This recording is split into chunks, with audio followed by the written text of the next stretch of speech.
Assalamualaikum warahmatullahi wabarakatuh. Selamat sore. Uh, Salam sejahtera bagi kita semua.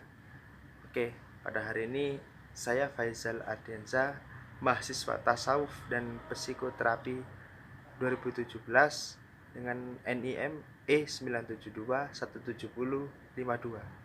Uh, akan mempresentasikan hasil makalah dari kelompok 3 kemarin dengan judul Amaliyah Ibadah di Pesantren.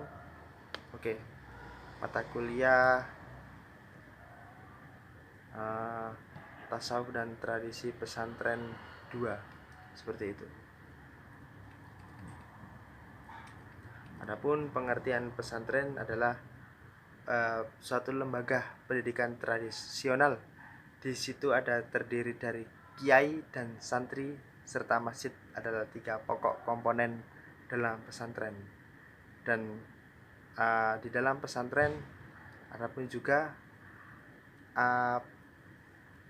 amaliyah yang terkandung di dalam tradisi pesantren dengan keseharian yang begitu berkelanjutan dan berkesinambungan, baik saat menjadi santri ataupun saat setelah menjadi santri, maksudnya setelah lulus, seperti itu ya.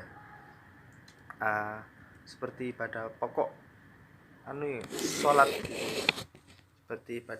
sholat, sholat ini tidak hanya sebagai amalan-amalan di dalam pesantren atau bentuk ibadah pesantren, akan tetapi sholat ini juga merupakan ibadah wajib bagi seluruh umat muslim, baik dimanapun umat muslim itu berada, seperti itu.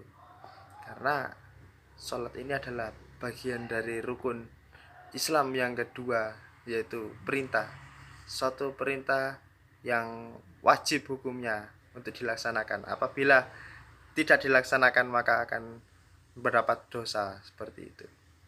Oke, lanjut lagi. Nah, yang kedua, adapun amalan ibadah berupa puasa.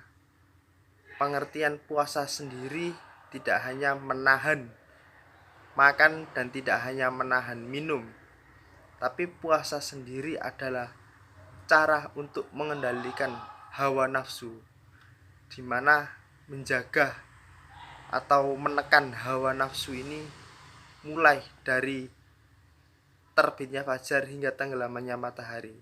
Dan puasa ini adalah salah satu ibadah yang disukai Allah Subhanahu wa taala setelah sholat. Karena puasa ini adalah bentuk peleburan dosa dan kesalahan kita. Dan dengan puasa ini juga harus dilaksanakan dengan rukun dan syarat yang betul-betul. Adapun puasa dalam tradisi pesantren atau santri, puasa ini memang diwajibkan, baik itu lebih kesunahnya atau kewajibnya, tapi lebih kesunahnya ya, seperti itu. Karena baik dari Senin Kamis ataupun puasa Daud itu sangat dianjurkan, karena puasa ini bagian dari pelengkap untuk mendapatkan suatu amalan atau ilmu. Itu cara bersyukurnya salah satunya melewati puasa, seperti itu.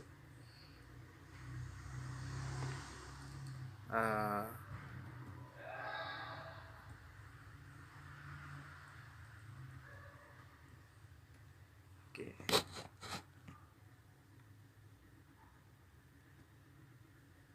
Adapun juga di dalam suatu pesantren ini hubungan harmonis antara sesama santri dan santri terhadap kiai itu haruslah harmonis. Karena di dalam suatu pesantren kita tidak melulu diajarkan tentang pendalaman agama dan tidak juga melulu diajarkan tentang ilmu-ilmu umum seperti lainnya. Akan tetapi hubungan emosional dan kedekatan secara sosial harus terbentuk memang. Nah, adapun amalan ketiga ini yaitu cinta terhadap sesama santri seperti itu. Dalam artian cinta ini memiliki rasa untuk uh, membantu, rasa sosial yang sangat tinggi terhadap santri, dari santri yang satu ke santri yang lain seperti itu.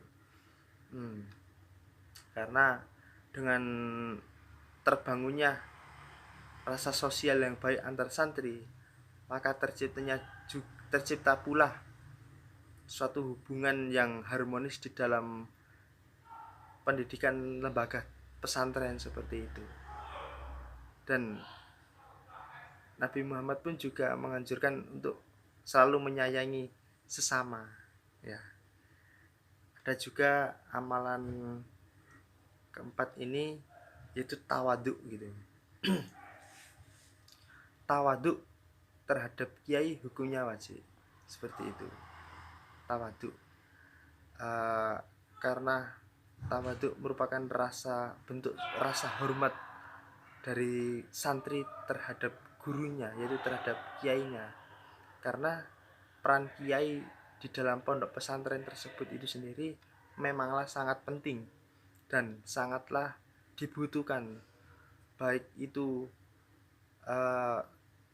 secara spirit atau secara keilmuan. Memang harus dibutuhkan memang peran kiai ini. Dan kiai-kiai juga memang mengerti terhadap santri-santrinya seperti itu. Dan biasanya santri ini juga selalu mengedepankan adab itu tadi ya, adab atau moral terhadap kiai-kiainya seperti itu di dalam pondok pesantrennya. Karena tawadhu ini juga merupakan bagian dari bentuk rasa santri kita menimba ilmu terhadap kiai tersebut ya, agar ilmunya lebih manfaat dan lebih barokah seperti itu.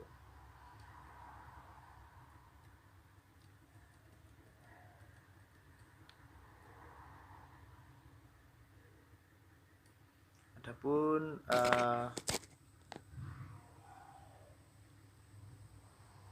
tujuan dari amaliyah ibadah ini tersebut yaitu